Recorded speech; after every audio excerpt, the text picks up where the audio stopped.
Dito na kami sa Harley Davidson shop. It looks like walang bike. Yun. Ayan, nabigyan din ng chance makalabas. Nasa Phillipsburg kami ngayon. Look, punta kami sa Harley Davidson store, man. Para at least makaupo man lang sa bike. I miss my bike. Dito na kami sa Harley Davidson shop. It looks like walang bike. Puro ano lang. Puro apparels, no? Or merchandise. Hi. Hello. I was expecting a bike here. No bikes. No bikes. Do you have any stores, Harley, here? Some are closed? The one in Korea closed down because of the hurricane. So the main stores in Martinique now. Saint Martinique? Martinique? Okay. Okay. Anyway, thank you. Okay, have a nice day. Sure. Wala raw. Akala ko may bike sila.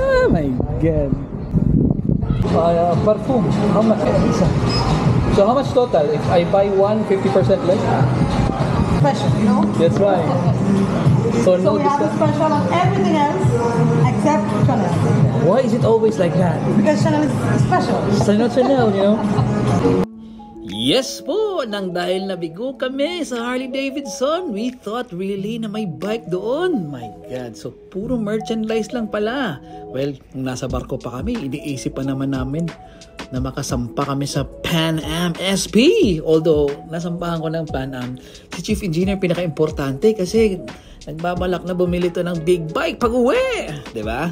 Well, of course, nang dahil wala nga doon, dito na kami sa duty free shop. Dito na lang ibinuhos sa Chief Engineer ang pera niya. Charot. Well, balak naman niya talagang bumili ng perfume. Kaya ito, napahanap kami ng Chanel perfume. Okay, habang busy si Chief Engineer sa kanyang transaction sa kanyang Chanel na nabili, ito naman ako dito sa Ray-Ban section. Nasa likod ko or nasa gilid ko ang babaeng sales lady. Panay pilit na bibili raw ako. Well, hindi niya alam. Window shopping lang to.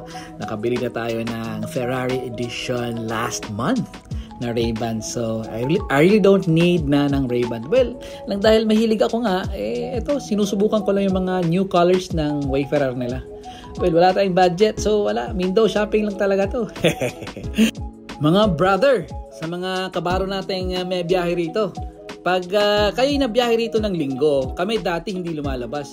Neto lang araw na to, nalaman namin bukas pala ang duty free shop kahit linggo. Kaso nga lang hanggang alas 4. Kaya sa mga kabarong natin may biyahe rito kahit linggo, labas kayo. Bili kasi duty free, tingin-tingin kayo. Mura lang.